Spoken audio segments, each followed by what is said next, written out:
Hello, everybody. Welcome to Inspiring African Travel. And the three of us are together again. Me, Julia, and Stuart over in South Africa. We're all hooked up on Zoom. And, we have had a lovely weekend.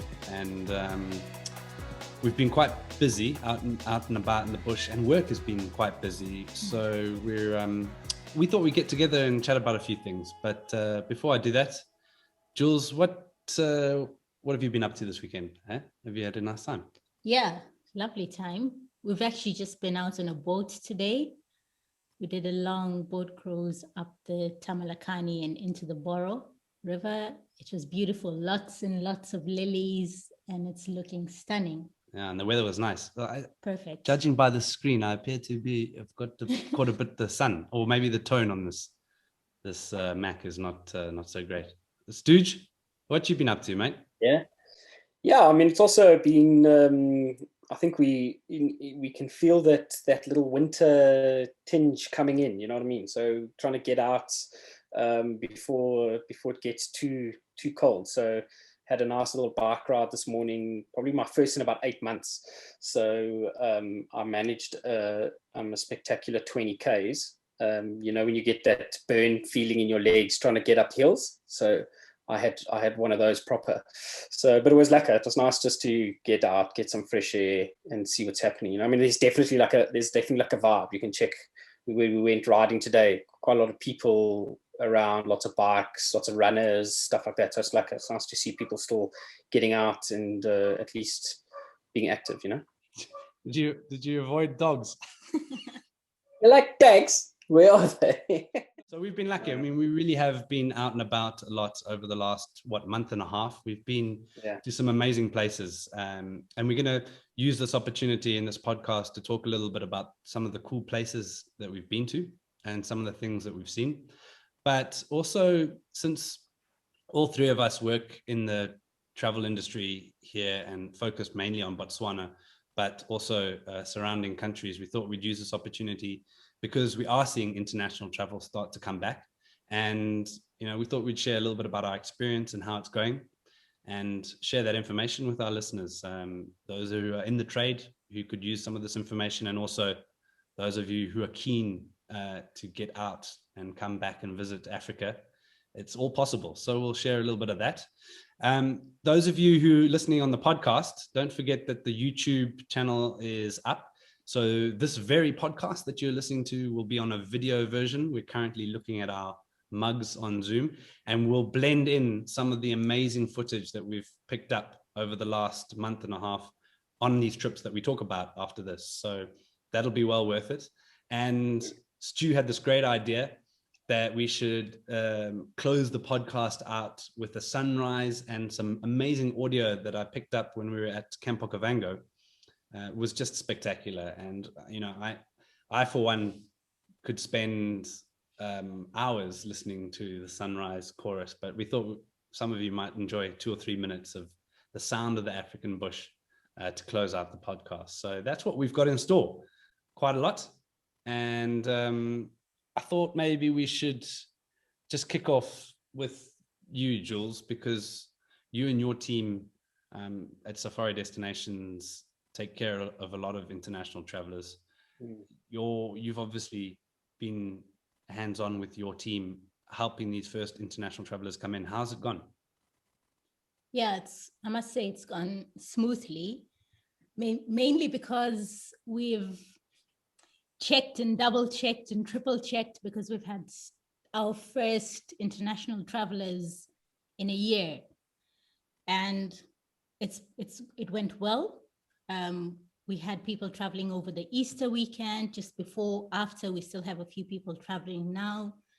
It's been really great. It's been motivating the team just to see that we have people traveling and there is hope. In terms of just moving across camps or PCR testing, I think we've finally got it down to a T. Like, we know what we're supposed to do. The people who have come have traveled and have managed to even cross countries. So we've done trips where they've gone across to Namibia, they've gone across to Zambia, Livingstone, they've gone across to Vic Falls or Victoria Falls in Zimbabwe. And the border crossings have also been smooth. So they've gone through. So travel is possible and we're hopeful. Yeah. It's exciting to hear. What's the vibe like though? I mean, so were you have you been, I mean, I know you're on the ground, you guys are on the ground in Maun, seeing the people coming in. Have you been like at the airport, like seeing people come in? Like, oh, guys must be pumped up, eh? Like, can you imagine some of those international guys are keen to get out there, go on safari and see what it's like? At the moment, we have tried to meet all the guests that are traveling. So once they come in and if they land in Maun, then the meet and greet team go and just see them and just make sure that everything's okay. If usually then towards the end of their trip is when they need to do their PCR tests. It can either be in Maun or it can be in camp. So we would organize that and then the team would meet them again, help them with their PCR tests. And it's good. And they come back so excited. Like I don't think awesome. all the guests that have come back and have given us feedback when we meet them towards the end of the trip have loved their whole stay and just because it's looking so nice and green and there's so many animals. But also the vibe in the camp is amazing because let's be honest, the camps are definitely not full. Yeah. Let's make no mistake about it. So these guests that are traveling through at the moment are getting royal treatment and definitely, yeah.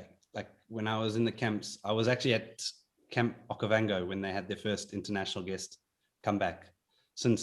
When is that? Since April last year. I mean, a 1 year. And Charity, that one of the waitresses, was like grinning ear to ear constantly, just running around, and you pick up the vibe, no question about it. Guides are pumped, everyone is so excited that although it's going to be a long road to recovery, they're out there again, guests are coming in, they're landing at the airport. It's really, really good. Yeah, that's awesome. In terms of even affordability, it seems much more affordable to travel now, considering most of the camps have frozen their rates since 2019. So it's great. And there are also loads of offers out in the market at the moment that guests can take advantage of. Yeah, totally. Advantage. Often people feel like, they come to Africa and, it's just going to be like running our own show here. But, our lodges and I speak for most of the properties around Botswana, take their protocols very seriously, without making guests feel uncomfortable, obviously. But, every staff member that goes to one of our camps and lodges has a rapid test before they go in there. And obviously if the rapid test is positive, then, they do a PCR test there to make sure. So no one's going to the camp with, in terms of staff. And then of course, all the international guests that are coming in have to have a PCR test before they come into the country.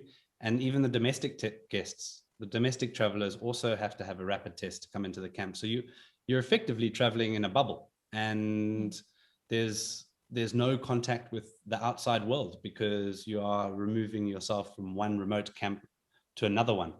So it really couldn't be any safer in terms of traveling now post COVID. So we're seeing a lot more access into Botswana, which is great. We have Airlink that flies from Joburg to Maun 5 times a week at the moment. And from the 1st of May, we'll have another link between Cape Town and Maun, and twice a week. So that's great. And Ethiopian Airlines is flying into either Victoria Falls or Gaborone via Addis Ababa. So there are lots and lots of opportunities to get into Botswana. And that's not all. There's also now with our local carrier here, Mac Air, they're flying across to Vic Falls from Kasane. and it's a daily flight. So that is another connection that is quite key. And that just makes travel much more simpler. Yeah. So lots and lots of opportunities and options to come to the destinations now. But you went down to Knysna recently. I mean, what's traveling in and around South Africa like? I mean, it's such a nice time of the year there, late summer. It's not too hot, and it's nice, cool, warm, or cool evenings and warm days. Was it lovely? Because I mean, that's a deal. Now we've got, if the guests can actually fly out, they can enjoy Cape Town and that Eastern Cape area now at the beautiful time, and then fly up straight to Maun. I mean, that would be amazing. Was it lovely? Yeah, it is. And I mean, it is a night, to get in there now before obviously it gets deep into winter, because obviously they do have winter rain. So, the Cape can get tricky in winter. But yeah, the garden route's beautiful. I mean, you're right. I mean, the afternoons were clear. We were out on the boat in the afternoon, checking out the Knysna Lagoon, sundowner drinks, that sort of thing. So it's nice, and it's easy. Also, you can, in a similar way, you can go to Cape Town, you can rent a car, drive the garden route kind of in your own space. You can interact or engage as much as you want, and then come back to Cape Town, bomb up a flight to Botswana, and off you go. So it's nice. It's available. Well, there you have it. So from the horse's mouth, a man in South Africa, and us here.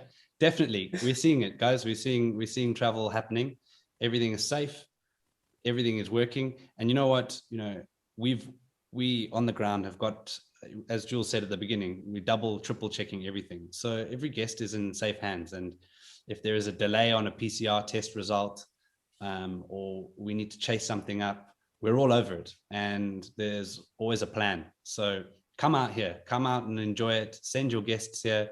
It's stunning, gorgeous at the moment. And it'll be definitely one of the times to say, I was there just after COVID. I had the whole of, I don't know, one of the winelands, one of the famous vineyards in Cape Town to myself. And I had an entire concession to myself in Okavango Delta.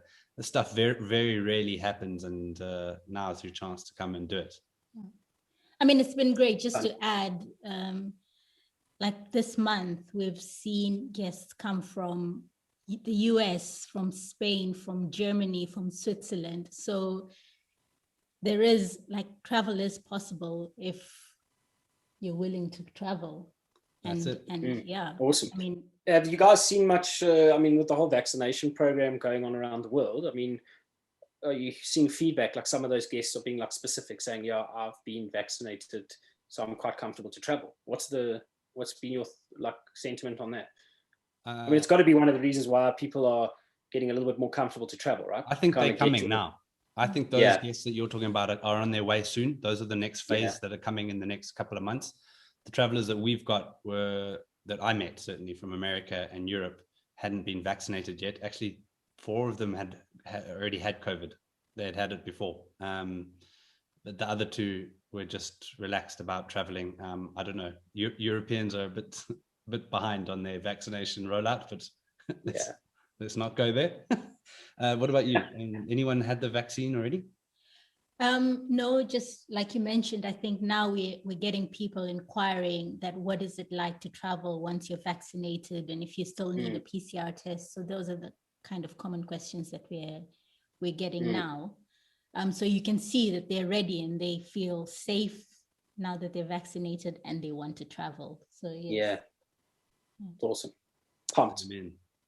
And talking of traveling, we've been all over the place over the last couple of months, or month and a half even. So we just want to take you through some of the highlights of where we've been. Stu, not to make you jealous or anything, but no. Go ahead. You've had your fair share of these experiences as well. Yeah. Well, our first stop, we were on our way to Chobe, and there's been, as many of you might have been aware, a prodigious amount of rain this season, double last year's rainfall, double most years, and some even more than that, which is amazing. It's a good thing because we celebrate rain in the desert. And of course, down at Nata is there's a river which flows into the Makgadikgadi Pans, the Nata River. And that was flowing at one of the highest levels it has for decades. And so we had heard people were paddling on the Nata River and paddling around the Makgadikgadi Pans. So we went to stay at this place called Selby, spelt phonetically Seselbe, a little backpackers, very eclectic, charming little place. It's not high-end luxury, but it had a lot of character, and the owner there was super hands-on. And yeah, we paddled about a 25-kilometer section of this Nata River, which most people have never done before. Unfortunately, the level was just a bit too low to paddle out to the Pans itself. But the people that were there a few weeks before us were out there. It was so cool. It was so different, eh? Yeah, definitely. So we drove. Like, when will you ever paddle on a salt pan? We're going to do that. Paddle on the salt pan. Yeah. That's crazy. If once the waters are high, then definitely, if we can get there. I think we were a bit too late when we got there. Yeah, but we're going to go back. We're going to go back as soon as the flamingos arrive. So normally they're here by now, but because the water level of the Pans is too high, they obviously can't reach the food, and the krill obviously are not accessible for them. So the flamingos haven't arrived. Although today on the river, I saw a big flock of pelicans, which has got to be a good sign for the arrival of these water birds. But as soon as we get the go ahead that they're there, we'll be there, and we'll head out to go and check out the flamingos. Where do we go after that, Jules? You said we were heading to Chobe. Oh yeah, okay. Okay, then we went to Chobe. What did we do in Chobe? Oh, we spent 2 weeks in Chobe. We worked from there, so we were working remotely from Chobe Game Lodge. We were lucky to get one of the management apartments, so it was really nice. We had a nice setup there, worked during the day, had the opportunity to go on game drives in the evenings. And I think, like we talked about it on our podcasts a while ago, about how Chobe is so beautiful in the green season. Unfortunately, this time we couldn't get to Puku Flats. But the famous Puku Flats. Yeah. It was all flooded, but it was just still so beautiful just to see so much of greenery. And we were there at the week that the river peaked. Yeah. It was a very early flood this year, and the river covered the floodplains. It was beautiful. More to the point, we did a virtual safari day, which was insane. We were very lucky. A lot of people did ask if we had any backup content that we supplied for that virtual safari, but actually no, we didn't. And we did stop the safari, and we saw that amazing lion sighting at the end. Oh my God.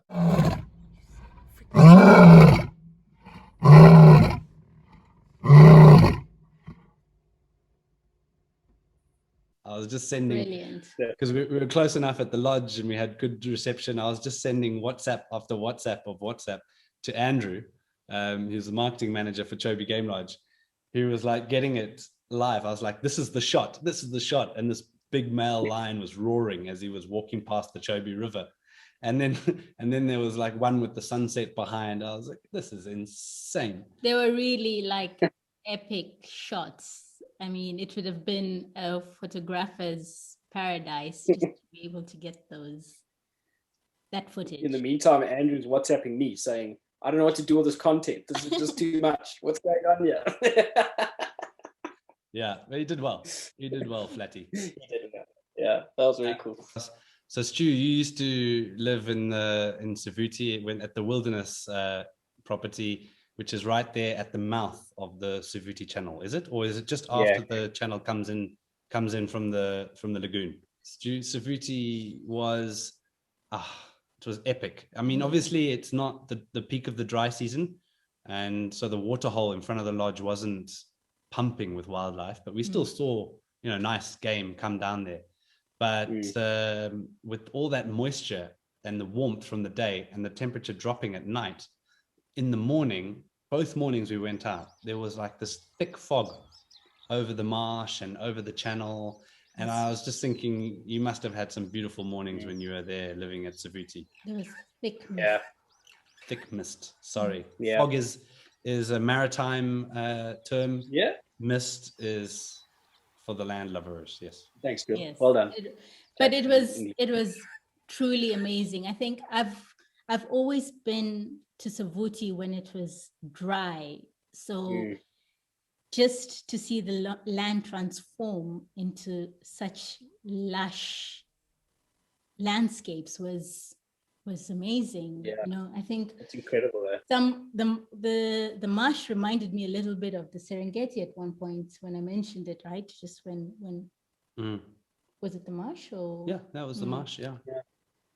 Yeah, it's amazing. You know, I always, when I lived there, for me, it was at the time of the year, you could see more actually when it got into the green season, when the rains started coming, you could see that living there, working in a camp, you could almost watch the place change on a day-to-day basis. Like that's how quickly, and it becomes like this lush environment. That's obviously when it comes out of the dry season into the green, which is really awesome. But like you guys say, now it's just, you know, when it's thick and it's beautiful like that, it's just, I mean, my favorite thing I used to do when I managed camps there was in the morning, once all the guests had gone out on the game drive, I'd grab my cup of coffee and I'd sit on the edge of the deck there, and I'd just sit in exactly what you guys are talking about. The mist was just like, obviously when at my time there was water in the channel. So I would just sit on the edge of the deck watching the Savuti channel with the mist or fog.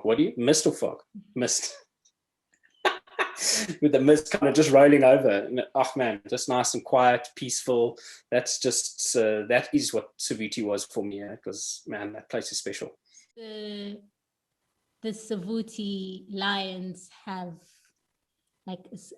so there's so much of dynamics there that it's so interesting to follow what they're doing and what's happening. And it's just quite exciting to listen to the guides explain this to you, and then you just get the feel of how they live and what's happening and who's done what. Like James, probably you know more than I do, because we saw the Northern Pride when we were there, right? Yeah, close to the marsh. And they'd moved closer to the Marsh Pride's territory, which is quite interesting. Yeah, no, interesting dynamics there. And yeah, that's Stu, you got your fair bit of content thrown at you from that Savuti trip as well, with all the dynamics, especially with that sniptail, that rogue male now running around with no plan, and two prides of lion. Each of those prides don't really particularly like him. So yeah, other than that, we went for the Easter weekend to a place in the Okavango I've never been, the western side, the camp called Makgadikgadi Camp, which is run by African horseback safaris. We didn't go for a horseback safari, and a lot of guests that go there aren't necessarily horse riders, although if you are, it's the place to go. And it's scenically beautiful, and the delta is rising there as well, which is really weird because the floods haven't arrived yet from Angola, but because of all the heavy rainfall around the late season, it's picking up, which is and there were some beautiful floodplains. Scenically, one of the most beautiful concessions I've been to. Hey, yeah, definitely.